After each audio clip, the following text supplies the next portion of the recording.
This video is an overview of how to set up your ozone and saltwater system used in tandem with a filter pump. It is important to read and follow all the instructions in your owner's manual. Failure to do so could result in injury or product damage. The model numbers are ZS8220, ZS8230, or ZS8110, depending on your location. You will need the following items to set up your ozone and saltwater system: a filter pump with a flow rate of 1,500 to 4,000 gallons per hour, salt, which is at least 99.8% pure. Refer to the salt table in the manual for the amount needed based on your pool size. You may also wish to purchase salt test strips from your pool dealer. An electrical outlet within reach of the power cord. Let's take a quick look at the key parts of the generator. The power supply converts AC to the low voltage DC current.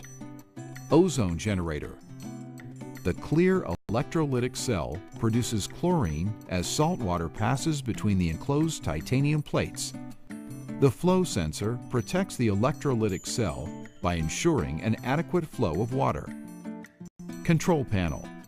The electronic control station has buttons for programming the running time in hours and an LED panel for operating time and alarm code display. A short hose connector.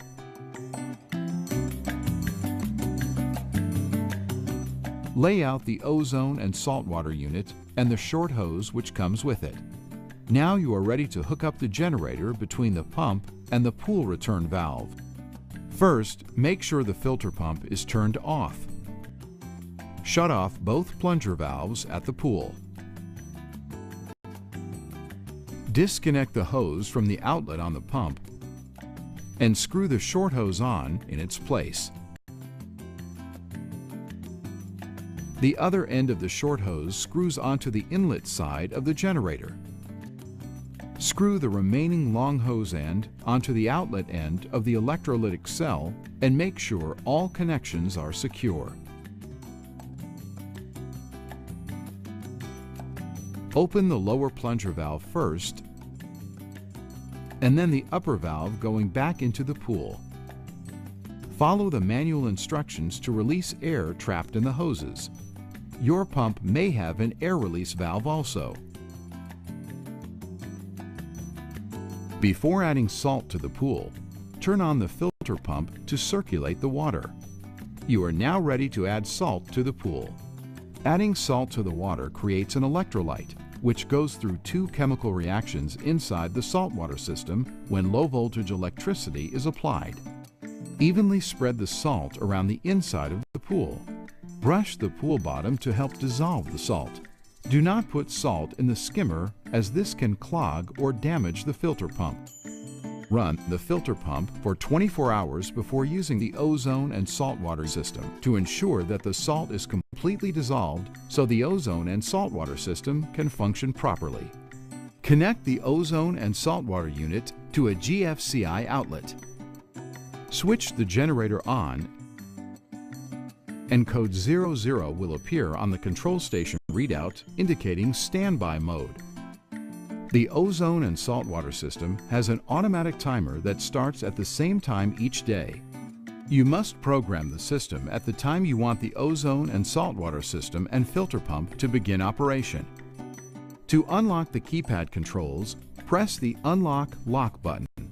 The display will start flashing, indicating that the keypad controls are unlocked and the timer is ready to be set. Use the timer clock button to set the number of hours desired from 1 to 12. See the correct operating time for your pool in the manual. After you have selected the operating hours, lock the keypad controls by pressing the Unlock Lock button until you hear a beep. After a few seconds, the green working light will come on, indicating that the system is producing chlorine and ozone. When the cycle ends, the green sleep indicator lights up and code 93 flashes on the control station display. After a few minutes, the unit will go into power save mode and the indicators will go blank. 24 hours from the initial start time, it will automatically restart its daily cycle. If the timer LED already shows an operating time, press the Unlock Lock button until you hear a beep, and then reset the time. Lock the keypad controls by pressing the Unlock Lock button until you hear a beep. Important note: your filter pump must be set to run during the same time the ozone and saltwater system is running. Set the pump to start 5 minutes before the ozone unit starts.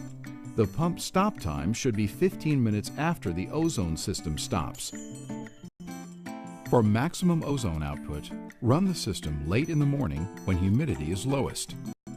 For initial startup, press and hold Boost for 5 seconds until the control station readout flashes 80, indicating that boost production has started. This procedure shocks the pool and may also be used after a heavy rain. The boost cycle is 8 times as long as the normal system operating time.